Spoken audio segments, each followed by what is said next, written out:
you know you're a legend when bad guys meet about you. Deep in the unexplored northeastern region of the map, a rogues gallery of powerful antagonists hold a council meeting to discuss our heroes' exploits. At this undisclosed location, we find Vaden the Death Knight, Lord of the Bone Castle, Xeven, the time-traveling assassin, fugitive of the Chronomancers, Ziri the Daemon, wielder of the wish-granting amulet, Pax the Warlord, master of the Death Pit Arena, Sekt the Eternal, fourth-dimensional pharaoh, Scarletta the Sorceress, mistress of eternal beauty, and the host of the meeting, the ever-elusive stranger. It is a varied bunch, but they all share one thing in common: they fucking hate us. We've ruined each of their lives in a different way, and now we get to hear their side of the story of how we defeated them. This is the story of the Throne of Darkness saga. If you're new to this series, welcome aboard. This is a bonus episode in my Retrospective series on AdventureQuest Worlds. I've already covered the first major saga in my previous videos, so feel free to check them out first. But this storyline can still function as your introduction to this very peculiar game. Before we begin, I do need to give a massive thank you to all the wonderful support the videos have been receiving. Especially to 11day, who shouted me out on Twitter. Definitely check him out, he puts more effort in his content than all the other jabronis. I did say the last part would be the end of the series, but I felt a sense of duty to at least cover this saga, considering that it's one of my favorites, and it doesn't take 4 hours to cover. With that being said, enjoy the video! Where we last left off, we were at the tail end of 2014, heading into the Queen of Monsters saga. Unfortunately, the progression of that storyline reached a screeching halt, as it was kinda all over the place, with elemental titans and infernal invasions that felt disassociated from the narrative.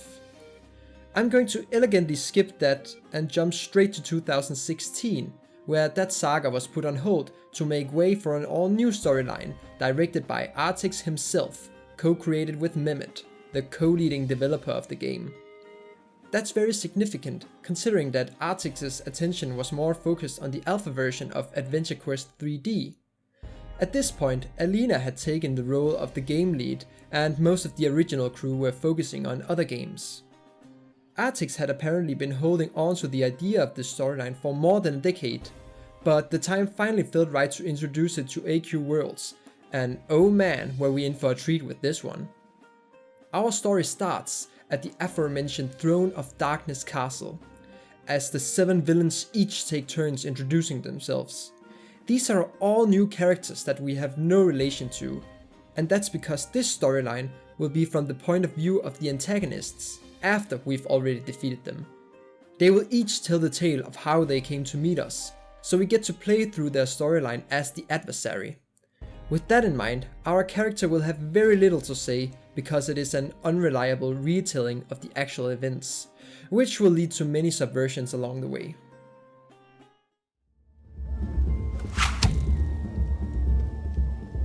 First to share their tale is the Death Knight Vaden, also known as the ruler of the Castle of Bone and wielder of the Cursed Gauntlet. It all started when the hero was spotted in his domain, slaying his minions. We then transition to actually playing through the parts of the story that are narrated. Obliterating every enemy in sight, we close in on the menacing castle gate, looking strangely familiar. Our hero breaks in through the front door, much to the dismay of Vaden, who claims that we weren't even invited and that he hasn't even done anything. We just kinda waltzed in because we were bored. The interior is rather lavishly designed, filled with interactable objects with flavor texts, like the statues of the previous rulers, the map of the castle, a book which takes us to the design notes for this release, and an old friend. Now how did you end up here?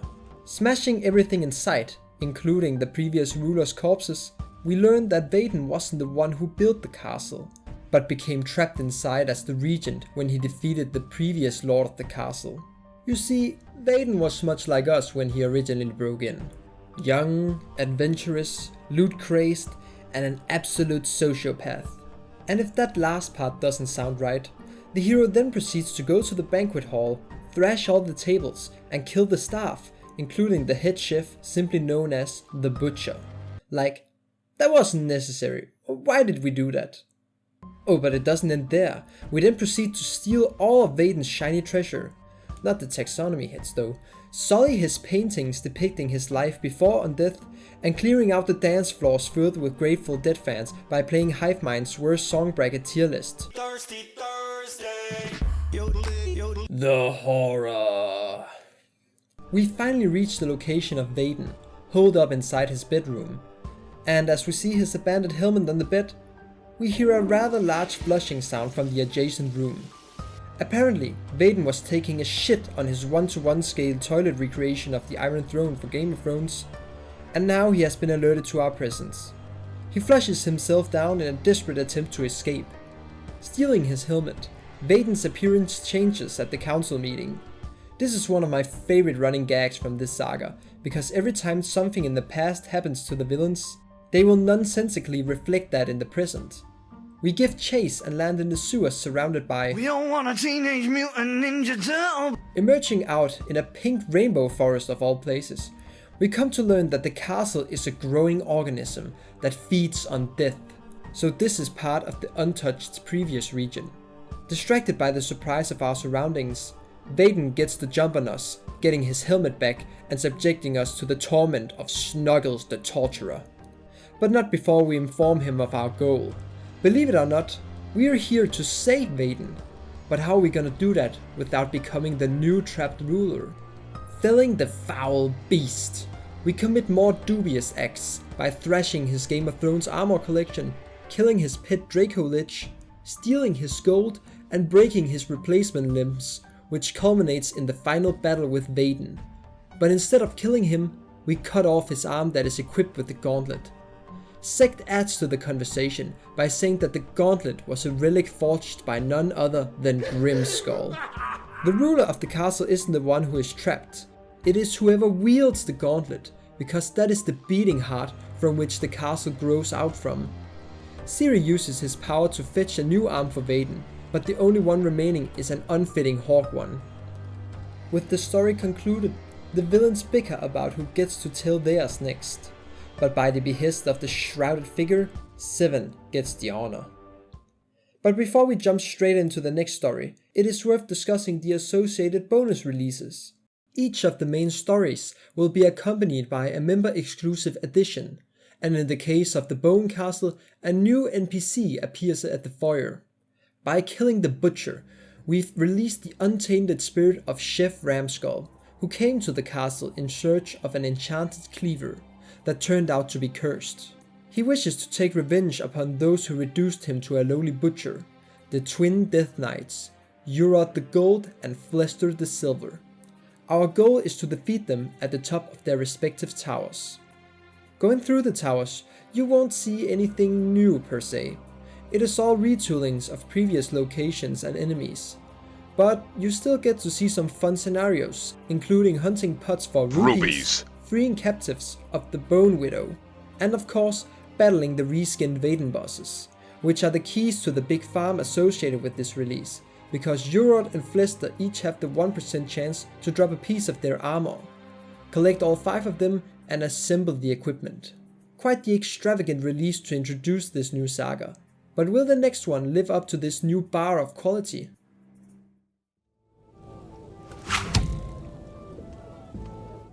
Before heading into Xeven's story, there was actually released a pre-cursing war event to build up hype for the release. Heading back to Babylon, portals can be seen spewing out time void anomalies. The Chrono Lord Kairos is here to do damage control and enlists us, who is technically his boss, to help defend the town. From the largest portal, the Neverborn emerges, a child of stars not meant to exist on our mortal plane, and we use that fact to our advantage, as he implodes in due time. With the worst of the creatures taken care of, we head straight into the largest portal to find out just what is causing this crisis. And that's the calling card for the beginning of Xeven's story. As the gaze of all the other villains fall on her, doubt begins to form. How can this mere child be on the same league as these warlords and extra-dimensional beings? The short answer is her signature cursed weapons, the Tachyon blades. Sekt loses his shit when he sees them, officially declaring Xeven to be the most dangerous in the room. Having stolen the blades from the Chronomancer Council, she now has the ability to tear through space and time and travel to any location in any time period. In the wrong hands, these blades could rupture the time stream to the point of disintegrating the universe. Xeven retells her story of our first encounter. Having jumped through the time vortex in Battle On, we are currently chasing Xeven as she is constantly making new portals to throw us off, visiting a bunch of humorous cameos from newer AE mobile games, meeting a man who was temporarily devolved into a caveman who is battling laser dinosaurs, a reverse flowing Yogur's Inn, the return of the zombies timeline, you don't stop hitting the gritty, and, awkwardly, the affair between Lunaria and Vaden. We catch up to Xeven. She has been following the instructions of a diary given to her by a mysterious woman from her past. And the final location takes her to herself in the past, of course. She hands the diary to the young Xeven and renames her Sekt. It becomes clear that we are in a paradox. The Chrono Lords have had enough and chooses to intervene, but we have an idea that might just save everyone from annihilation. But we'll need Xeven's help. As we battle the Chrono Lords, we travel to the all-consuming vortex at the center of the Time Void, where we find Vorfax, the temporal creature summoned by the constant use of the Tachyon blades, who is slowly devouring all of time. To defeat the beast, we ask Xeven to make more portals, as many as she possibly can, distracting it long enough for us to send it careening back to the place it belongs. But we are too late, as Mors Temporis, the embodiment of the death of time, manifests, killing Xeven, correcting time once again. In a final solemn scene, it is revealed just what the hero did against poor Sekt. The bonus release for this story involves going to the deepest part of the time-space to atone for our transgressions against the Chrono Lords. In the battle against Vorfax, the Tachyon blades were lost in the time stream, so it is up to us to recover them.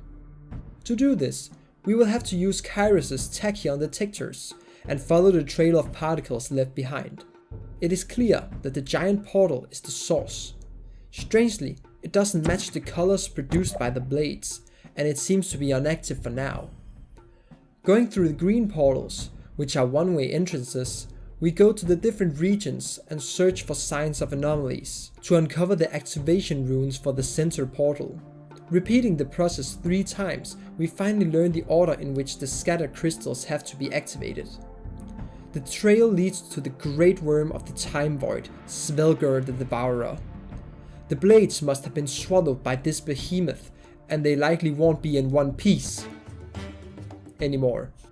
This smoothly transitions into the farm for this area, the quest to reassemble the Tachyon blades. Each time you complete the quest to kill Svelgur, there's a rather low % chance for it to drop a piece of the blade. Assembling all the pieces of the first blade will unlock the quest to get the pieces for the second blade. Getting both blades, you can either keep them separated or dual wield them. Rather simple, if luck is on your side, that is. But if you have the determination, you might as well go for the unique class this storyline brings. Each of the storylines feature a new class representing the villain. Vaden had the Death Knight, while this story had the Chrono Assassin. We'll see many more of these, like Draco Warlord and Eternal Inversionist, with varying degrees of difficulty getting. This release is also up there with Vaden's story, but not quite as entertaining, because it is easily summarized as a chase with filler in between. If the rest of the storylines can follow suit, I'd be more than satisfied.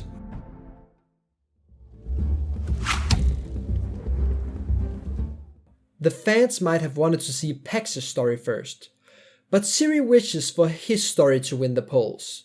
And now Ziri wishes for everyone to be at the beach. And now Ziri wishes for Pax to be muted. Ziri wishes for Sekt's head to be a volleyball and oh yeah, he was supposed to tell his story. Perhaps you understand just what kind of power this Sneevil possesses. Fortunately, or rather unfortunately, he is mentally ill, which results in his power being channeled through the raw, unfiltered internet culture of the 2010s. This story starts at Yulger's Inn, when Ziri first encountered our hero. It started off with us being inconvenienced by his wishes, spawning low-level monsters and making the bar regulars fight each other, but soon we are transported to the Flying Bacon Cat Fortress, and I can only describe it in one ironic word of our collective past vocabulary. Epic! We've got it all. Pizza, killer clowns, shit and fart elementals on the cat litter beach, and gaming. Being toyed with, Ziri eventually grows bored and throws us all around, making us fight animated food, shrinking us, and then making us fight undead animated food. But we keep resisting, and Ziri has had enough. Why do we keep ruining his fun? Ziri wishes that we were dead. And so we tragically pass away. And all that remains is our skeleton. Which makes us the perfect star for his direct-to-DVD film production recounting the war on Shadowfall, available now at your local Blockbuster. Enough! Shouts the members of the council. This story doesn't make any sense. Like he's making it all up or something. And he keeps choosing non-whip safe colors that don't display correctly. What is wrong with him? They encourage him to get to the conclusion, and he presents the legend of Kitty Boo Boo, the four-headed Hydra cat partially covered in ice cream. Yeah, we beat Ziri's ass and take his amulet. And so, everything in the council room is returned to normal. But the members of the council don't understand what Ziri has been talking about for the past few minutes. The room never changed, and Ziri has been frantically screaming while rolling around on the table all this time. You see, the amulet never granted wishes. It creates illusions for the wielder. And now that we possess it, we of course wish for ACs. And why not get mod while we're at it? And max gold cap, thank you. And finally, let's get a worthy challenge. This is so extra. After this fever dream of a release, one question still lingers. Why did Ziri seek us out in the first place? The answer is quite simple. He's our biggest fan and wanted to go on an adventure with us. This transitions into the bonus release. This time around, it was actually available partly for non-members. You could do about half the quest line, but the good stuff was locked away, of course. As we now possess the Amulet of Illusions, and we feel bad for Ziri, we grant him the adventure with us that he always wanted. He conjures up a story of the Bacon Cat Force against the Laser Shark Brigade. And at this point, I've given up on commenting on it. We get some meta quest descriptions as Ziri tries his best to make up the quest objectives. The result is borderline shark racism. Like, look at the way he describes them. Sharks should not walk. They don't belong here. Beat them up and take their quarters. This is wildly out of pocket. We reach the end of the free player experience and descend into the pits of the shark's secret lair, until we jump into the whirlpool to face their leader, the cyborg laser shark.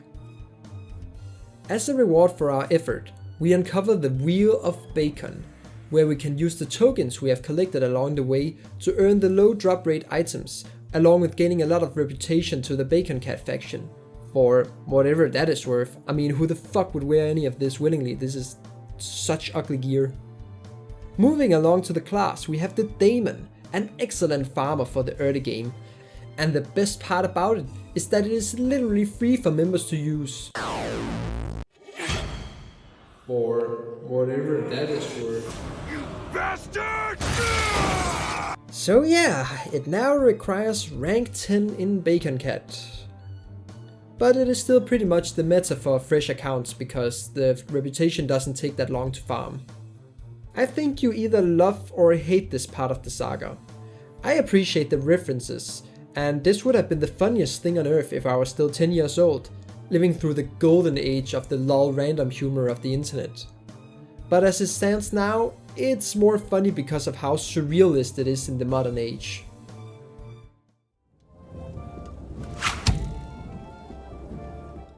Finally, Pax will get to tell his story. But perhaps it was better saved for this moment. In any case, it all started at the eve of the Death Arena tournament, an annual festival of combat, where the winner gets to challenge the High Warlord for the throne, and the losers gets crushed to atoms in the titular death pit. We have been kidnapped by the Dracal generals, but these are no ordinary slash-join crash site, rust bucket, yee haircut, chump change, Dark Souls 3 dragonkin ass looking Dracals. These are much closer in origin to their dragon ancestors, and that gives them their superiority complexes. They think they are destined to rule lore, so the point of the tournament is actually to prey on the weak to fuel their own egomania. None other exemplifies this better than the current warlord Pax. Playing along, we set foot in the glorious Colosseum with its incredible 244p PNG crowd, steamrolling the competition and mercilessly killing the innocent trouble. Are you not entertained? We get the honor as an inferior species to challenge the low-ranking Dracal. Promptly showing our power, the Dracal generals start getting a little worried. How could this be? A human defeating a Dracal? Proceeding in the tournament as a real contender, Pax is absolutely fuming, and so we receive the honor of being freed from our enslavement. Wow, thank you, but we kindly refuse. We'll see this tournament through to the end. We reach the rank of the generals, and the first to challenge us is Gal, the outcast albino Dracal. His defeat results in his execution by his own brethren. But Twilly, who was also captured, uses his power to revive him, and that kind act results in Gal helping us revolt.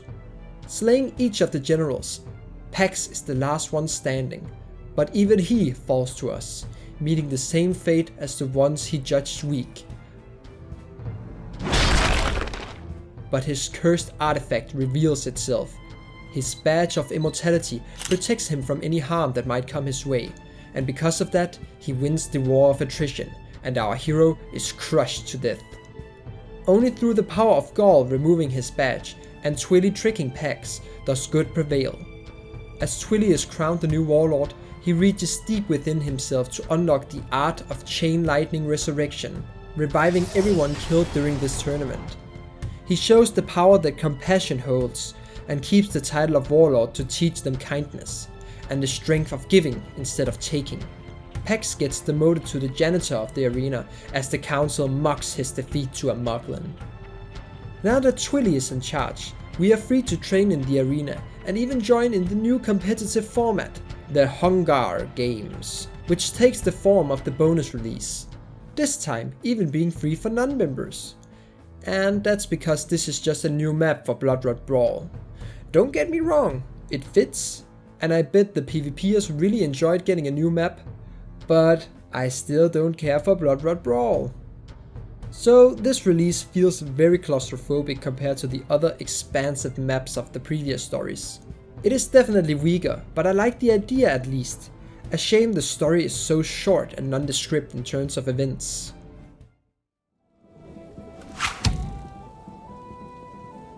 Now it's the guy who has a comment on every big plot twist's turn. This story doesn't begin with Sekt though, nor his fourth dimensional pyramid. It starts with the black hole sun appearing over Babylon. Cue the obligatory musical reference.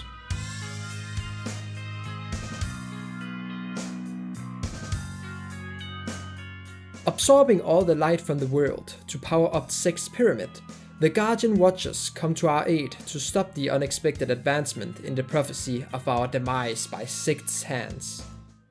Getting too close to the event horizon will distort your being, so in order to get in, we'll have to meet the unstoppable force with an immovable object.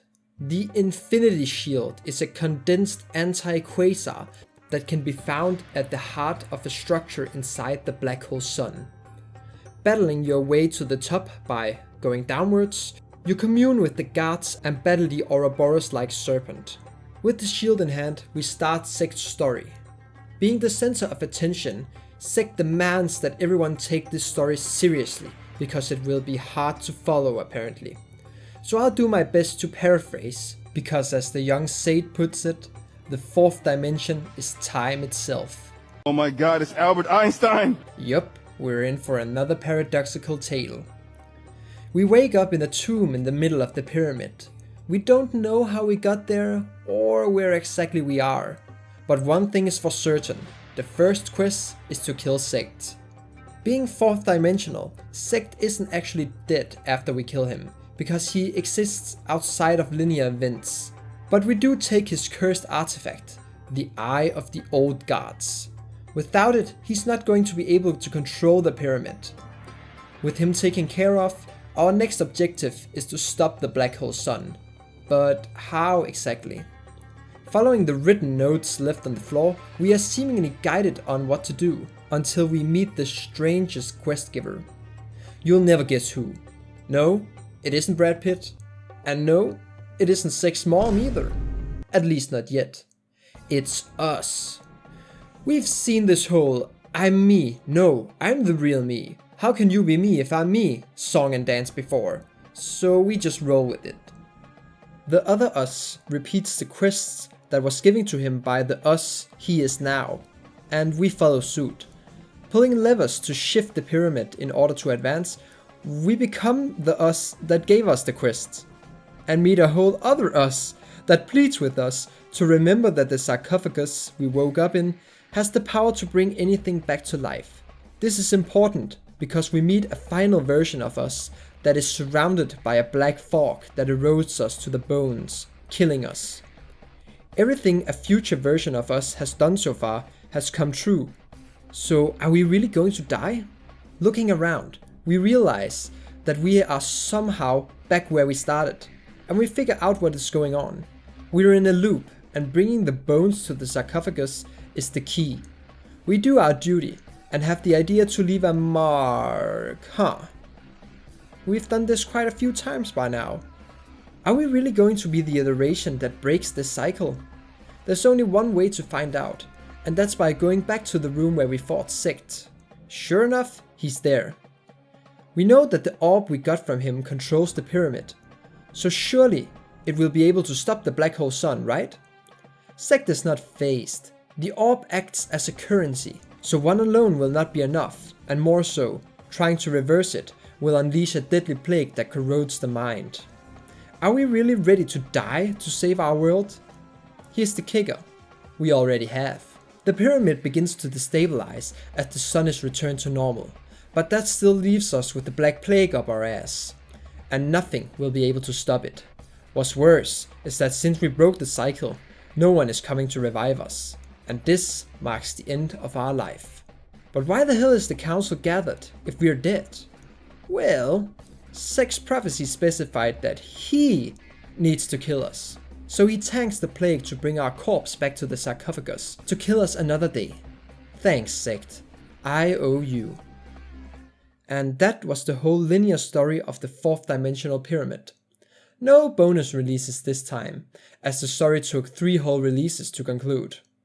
Overall, a really unique release, but in the context of this saga, we've already had a similar one with Xeven, and that one was a bit more varied than just the same hallways and reused cutscenes to convey the loop.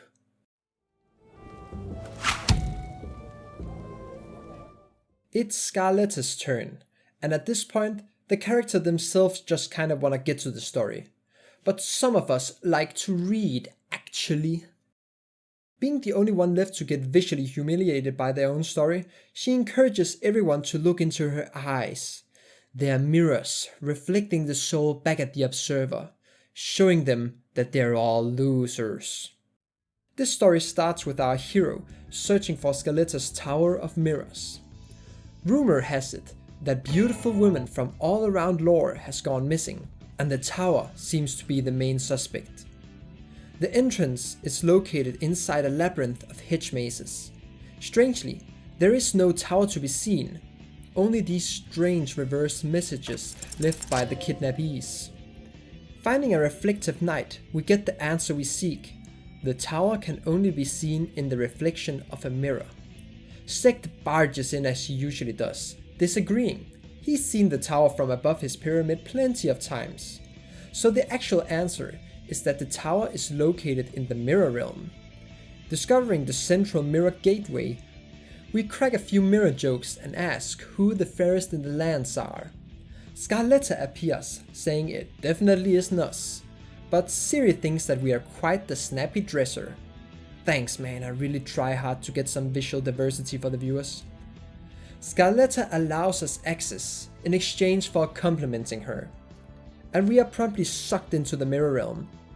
It looks quite similar, which is a tiny bit disappointing.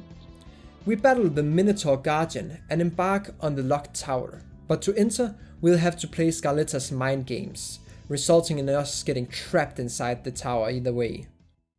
This interior looks quite familiar, but we don't have time to think about that. We have maidens to save. Guided by the frivolous suitor at the entrance, we Mario 64 our way into the dream worlds of the prisoners. In there, they have a false reality where their dreams detailed in the letters from the maze come true. Miku. We break the illusion and convince them of their worth in the real world. This is repeated multiple times to get the VTuber's boyfriend and his girlfriend and his other girlfriend. Confronting Scarletta, rather expectedly, it is revealed that she's draining the beauty from her thousands of prisoners. Making the Miku clone hit the highest note possible, she simultaneously breaks every mirror in the tower, definitely not killing anyone in the process. Having all of her beauty sapped away at once, and with her cursed crown broken, the Tower of Mirrors transforms into a very familiar location, along with Scarletta herself. She is the Groglurk of the Blood-Rod Keep all the way from the beginning of the game. What, we've really come full circle with this one. Defeating her and escaping, Ziri thanks Scarletta for telling her story last, so he didn't have to look at her true form more than necessary. Ziri, you bastard. Sadly, like Sekt's story, there is no bonus release, because the story was split into two zones. There was no reputation or farms to speak of either. Even the class this time around is just a rare drop from the Groglurk, the Blood Sorceress. Another interesting thing about this class is the fact that it can be upgraded at level 50 to a strictly better version. I guess it was done to balance the progression for new players that could potentially get this class within minutes of starting the game. With all the stories being shared, perhaps it is time for the mysterious stranger to finally reveal what their deal is. But what about Plank? Who's Plank, you say? Why, he's the table that the council has been sitting at this entire time. What, you thought the face was just for decoration? Next time on the Throne of Darkness, Table Talk. I bet Artix was laughing his ass off when he conjured that pun.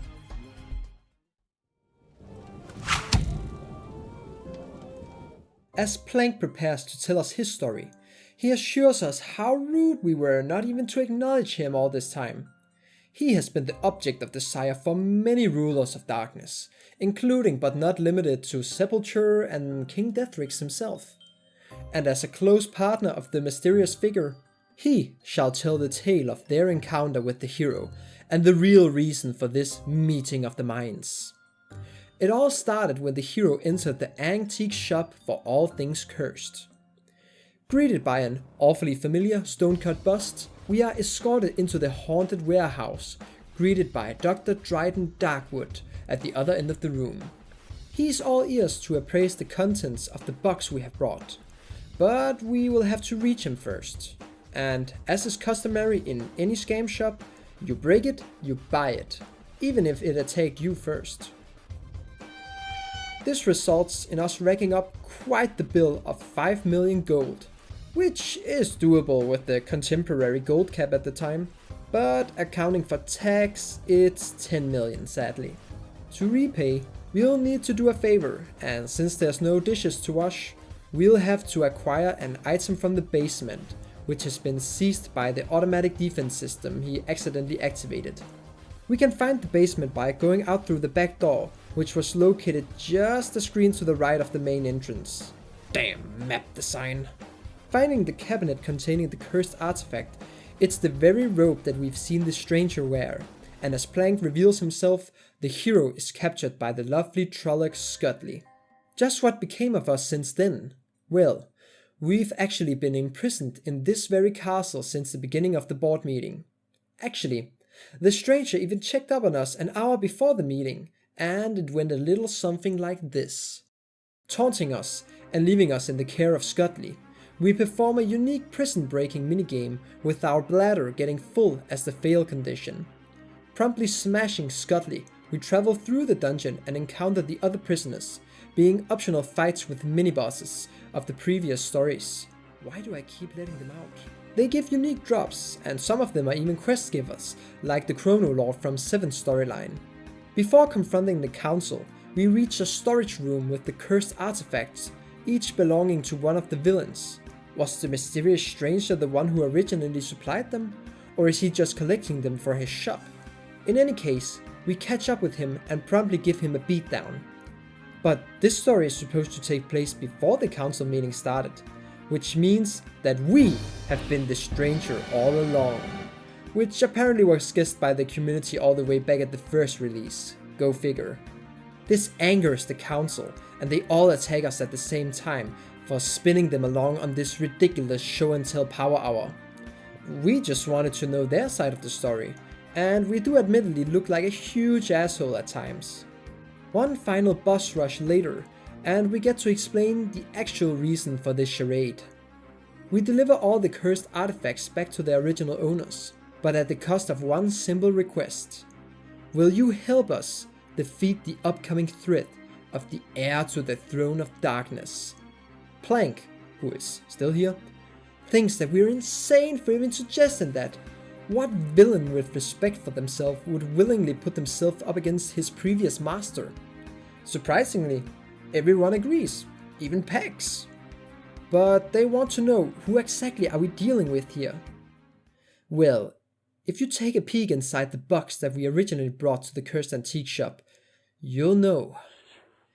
He sits upon a throne of darkness. Like a raging fire, his shadow engulfs the land. What is undead can never die. Long and live the Shadow Scythe indeed.